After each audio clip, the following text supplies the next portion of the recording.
स्वागत है आपका अपने YouTube चैनल पे। आइए आज सुनते हैं विनायक चतुर्थी व्रत की कथा।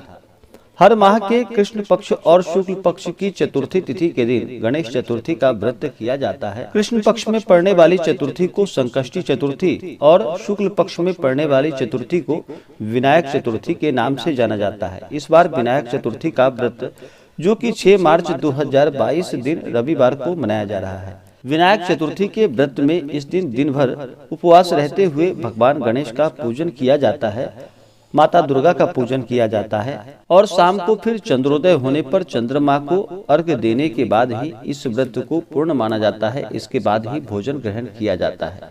विनायक चतुर्थी का जो भी व्रत करते हैं उन्हें इस दिन नियम और निष्ठा का पालन करना चाहिए। किसी के ऊपर क्रोध नहीं करना चाहिए। अपने मन में किसी के प्रति ईर्ष्या या द्वेष का भाव नहीं लाना चाहिए और दिन भर उपवास रहते हुए इस व्रत को करना चाहिए।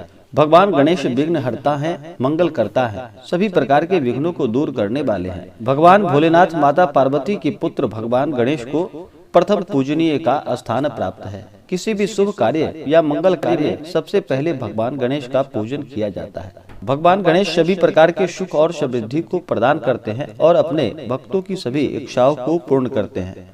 तो आइए सुनते हैं विनायक चतुर्थी व्रत की कथा। तो बोलिए प्रेम से भगवान भोलेनाथ की जय, माता पार्वती की जय, विघ्नहर्ता गणेश भगवान की जय।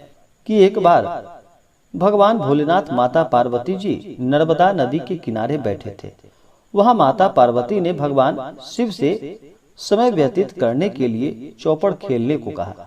भगवान शिव चौपड़ खेलने के लिए तैयार हो गए, परंतु इस खेल में हार जीत का फैसला कौन करेगा, यह प्रश्न उनके समक्ष उठा।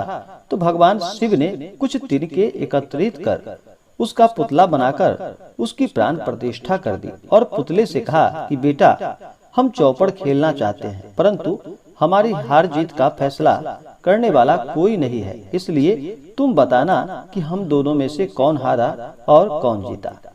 इसके बाद भगवान शिव और माता पार्वती का चौपड़ खेल आरंभ हो गया। यह खेल करीब 3 बार खेला गया और संयोगवश तीनों बार माता पार्वती ही जीत गई। खेल समाप्त होने के बाद बालक से हार जीत का फैसला करने के लिए कहा गया, तो उस बालक ने महादेव को विजयी बताया। यह सुनकर माता पार्वती जी क्रोधित हो गई और क्रोध में उन्होंने बालक को लंगड़ा होने का और कीचड़ में पड़े रहने का श्राप दे दिया। बालक ने माता पार्वती से माफी मांगी और कहा कि यह मुझसे अज्ञानता बस ऐसा हो गया है। हे माता, मैंने किसी द्वेष भाव से ऐसा नहीं किया। बालक द्वारा क्षमा याचना करने पर माता ने कहा कि यहाँ गणेश पूजन के लिए नाग कन्याएं आएंगी। उनके कहे अनुसार तुम गणेश का व्रत करो, ऐसा करने से तुम मुझे प्राप्त कर सकोगे। यह कहकर माता पार्वती और भगवान शिव कैलाश पर्वत की ओर चले गए। 1 वर्ष होने के बाद उस स्थान पर नाग कन्याएं आई। तब नाग कन्याओं से श्री गणेश जी के व्रत की विधि मालूम करके उस बालक ने 21 दिनों तक लगातार गणेश जी का व्रत किया।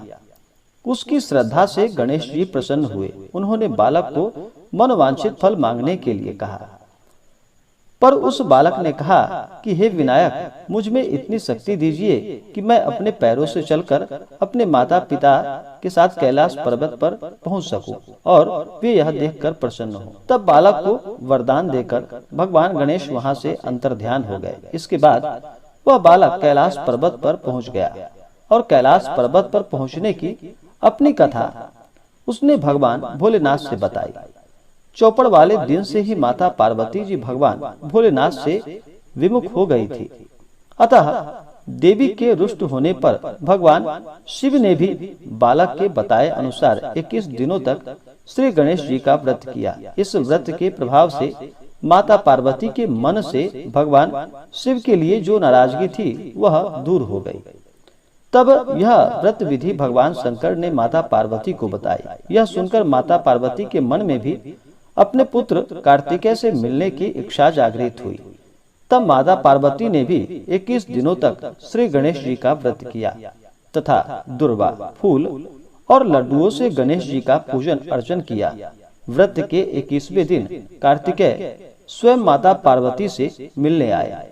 उस दिन से श्री गणेश चतुर्थी का यह व्रत समस्त मनोकामनाओं की पूर्ति करने वाला व्रत माना जाने लगा। इस व्रत को करने से मनुष्य के सभी कष्ट दूर होकर मनुष्य को सुख और समृद्धि की प्राप्ति होती है। तो आशा करता हूँ कि जानकारी आपको अच्छा लगा हो।